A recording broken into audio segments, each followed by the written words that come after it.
Oppgave 1, så er det en Henrik som skal på butikken og handle, og han har 200 kroner. Vi skal bruke overslagsregning og finne ut om Henrik har nok penger til matvarene på handlelista. Da tar vi og runder av 13 kroner, 15 rundes opp til 15, så vi runder av til nærmeste femmer, og det gjør vi på alle tallene, sånn som jeg har vist her. Det tar vi da og plusser sammen i hodet. Det kan jo lønne seg å ta 15 pluss 15 og få 30 først, og da får du bare beine tall etterpå. Til slutt så får vi 190 kroner som svar på det. Spørsmålet i oppgaven er om Henrik har nok penger, og han hadde med seg 200, og han har brukt 190 sånn rundt rekna, så da har han jo 10 kroner til god. Her skal vi da gjøre om til desimeter og regne ut.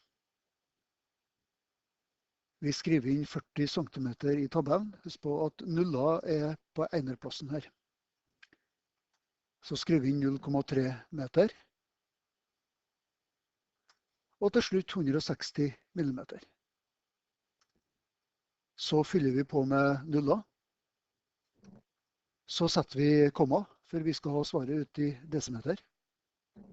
Så plusser vi sammen. Husk på å ha med kommaet. Så skriver vi til slutt svaret, og vi tar med en desimal i svaret. 2 strek under. Når vi skal regne ut det her stykket, så må vi huske på at her står det egentlig gange foran parentesen. Her lønner seg å trekke sammen det som er inne i parentesen først. Og 3 pluss 5, det er jo 8. Og da kan vi skrive det om 3 ganger 8 delt på 2.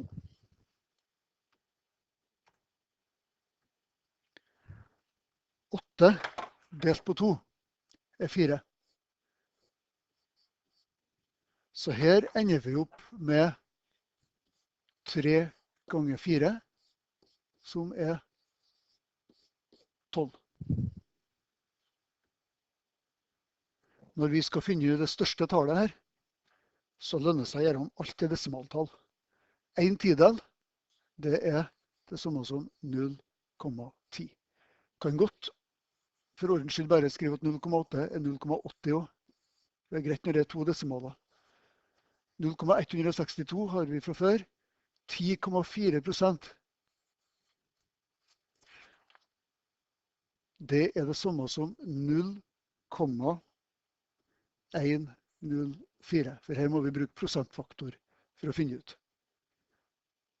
Og da ser vi her at 0,8 er 0,80 er da det største tallet.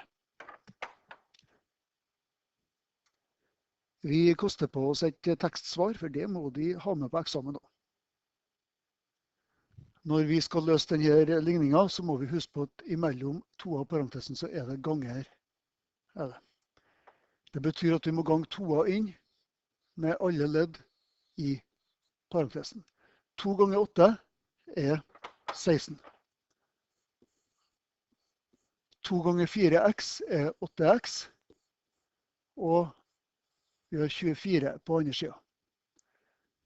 Så flytter vi 16 over til høyre siden.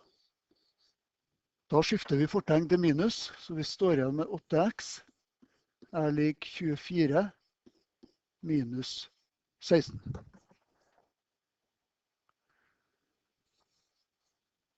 Vi har fremdeles 8x på venstre siden. 24 minus 16 er 8. Vi deler med 8 på begge sider. Og forkorter. Og finner ut at x er lik 8 delt på 8, som er 1.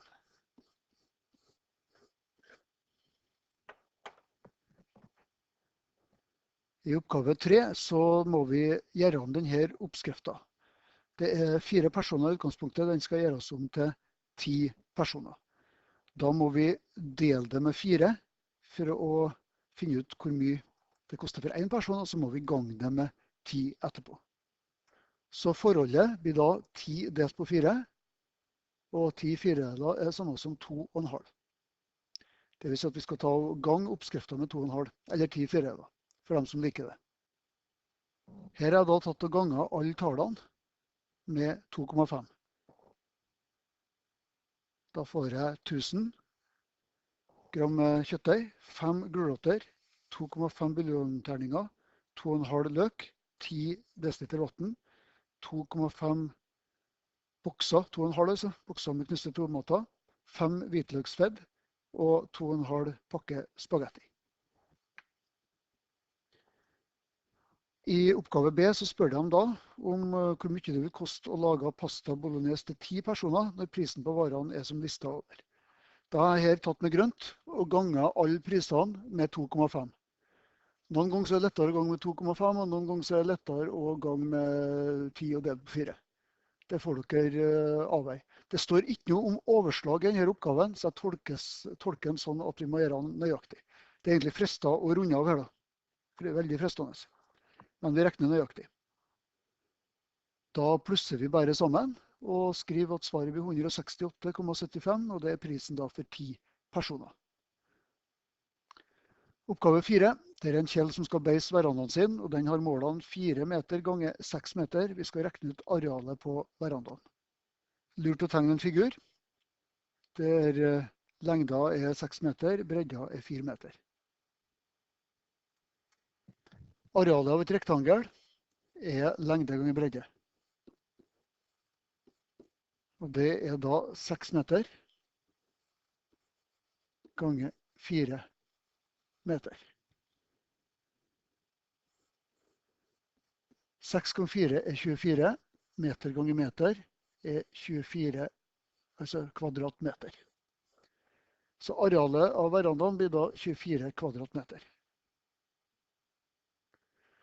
På oppgave B så skal verandaen beises 2 ganger, og en bøtt beis er nok til 30 kvadratmeter. Hvor mange bøtter beis må Kjell kjøpe da? Det arealet som da skal beises er jo 24 kvadratmeter ganger 2, og det er jo 48 kvadratmeter. Da holder det ikke med en bøtt. Men 2 bøtter holder til 60 kvadratmeter. Det betyr at Kjell må kjøpe 2 bøtter med beis. I oppgave 5 så har Anders deltidsjobb på McDonald's. Han tjener 100 kroner timer på hverdager, altså mandag, tirsdag, onsdag, torsdag, fredag. Og han tjener 200 kroner i timer på søndager. På oppgaven skal vi finne ut hvor mye han tjente til sammen på en uke. Han jobber 8 timer på hverdager og 4 timer på søndag. Han arbeider 8 timer på hverdager til 100 kroner timer. Han vil plusse på 4 timer, men da tjente han dobbelt så mye, 200 kroner timer. 8 ganger 100 er 800. 4 ganger 200 er også 800 kroner.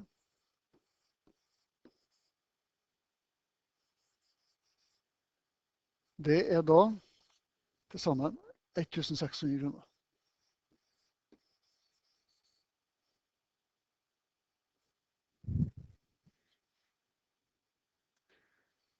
I oppgave B, det er annen vekka, så tjente Anders 1500 kroner. Da jobber han 7 timer på hverdager. Hvor mange timer jobber han da på en søndag? Det er spørsmålet. Da setter vi opp en ligning, for på hverdager så er det 7 timer til 100 kroner timer. Vi vet at han arbeider på søndag, men vi vet ikke hvor mange timer det er. Så timene på søndag er da X, men han tjener 200 kroner timer, og til sammen så skal det bli 1500 kroner. Vi tar og ganger ut. 7 ganger 100 er 700, X ganger 200 er 200X, og 1500 lett vi stå. Så gjør vi som vi som oftest gjør når vi holder på med ligning. Vi prøver å få X i line på venstre siden, så flytter vi over tallene til høyre siden. 700 må da flytte oss over til høyre siden. Og med en gang 700 passerer R-liken, så skifter den fortegn, så vi blir minus 700 her. Så tar vi 1500 minus 700 og får 800. For å få X i line, så tar vi og deler med 200 på begge sider. Da kan vi stryke 200 mot 200 her, og vi står igjen med at X er lik 800 delt på 200. Vi kan stryke 0 mot 0 der, og 8 delt på 2 er da 4.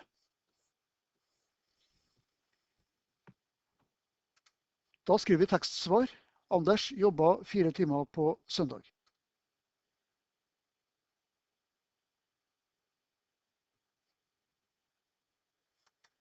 Anders får utbetalt ca. 5 000 kroner hver måned på jobben sin.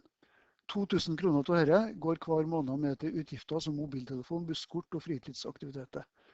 Anders setter også 500 kroner til lønna si på en BSU-konto som er boligsparing for ungdom. Da er spørsmålet på oppgave C hvor stor del av lønna til Anders går med til faste utgifter, og vi skal oppgi svaret i prosent. Da kan vi sette opp et sånt stykke. Den har 5 000 kroner i lønn. Så må vi trekke fra 2 000 kroner og 500 kroner. Anders sitter da igjen med 2 500 kroner, men det som er interessant her er at han bruker også 2 500 kroner i utgifter. Hele lønna til Anders er da på 5 000 kroner. Utgiften er på 2 500. Og da ser vi fort at når vi forkorter litt, at det er jo halve lønna som går med i utgifter, og halve lønna er 50%.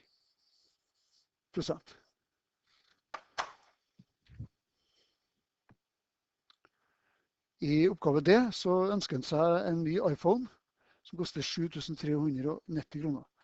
Spørsmål hvor lenge må han minimum spare for å få råd til en iPhone 6. Når utgiftene hans er trekt, så har han igjen et overskudd på 2 500 kroner per måned. Hvis vi ganger 2 500 kroner med 3, så får vi 7 500 kroner. Så derfor så må Anders spare i minimum 3 måneder for å få råd til å kjøpe den iPhone. Oppgave 6. Vi skal ta og rekne ut arealet av det skraverte arealet BCDE, som da er et rektangel. Vi tar og skriver på noen mål først. Da er det litt enklere å se det, og vi ser at linja EB, eller BE, er da 5 cm. At det står litt sånn strek over AB, BC og CD, betyr at det er en lengde på matematikkspråket. Når vi regner ut arealet av et rektangel, så er det jo da grunnlinje ganger høyde, eventuelt lengde ganger bredde for dem som liker det. 5 cm ganger 4 cm, 5 ganger 4 er 20. Og vi får centimeter i andre kvadratcentimeter i svaret. Når vi i oppgave B skal rekne ut omkretsen, så mangler vi da lengda AD, altså den her.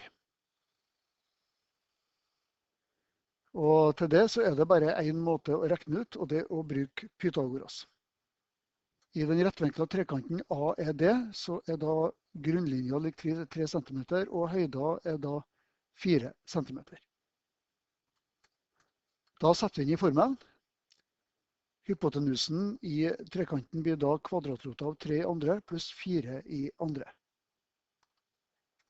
3 i andre er lik 9, 4 i andre er lik 16. 9 pluss 16 er 25, og kvadratrota av 25 er da 5. Vi må heller ikke glemme å sette på centimeter overalt, for benevningen må være med hele veien. Omkretsen av trapeset blir hele veien rundt. Ser den røde streken som jeg tegner her nå? Det er omtrent som en bane som vi skal sprenge rundt. Så det er lengda rundt det her trapeset vi skal ha. Da er det bare å plusse sammen. 8 pluss 4 pluss 5 pluss 5 cm. Og det blir da 22 cm. Så veien rundt er 22 cm.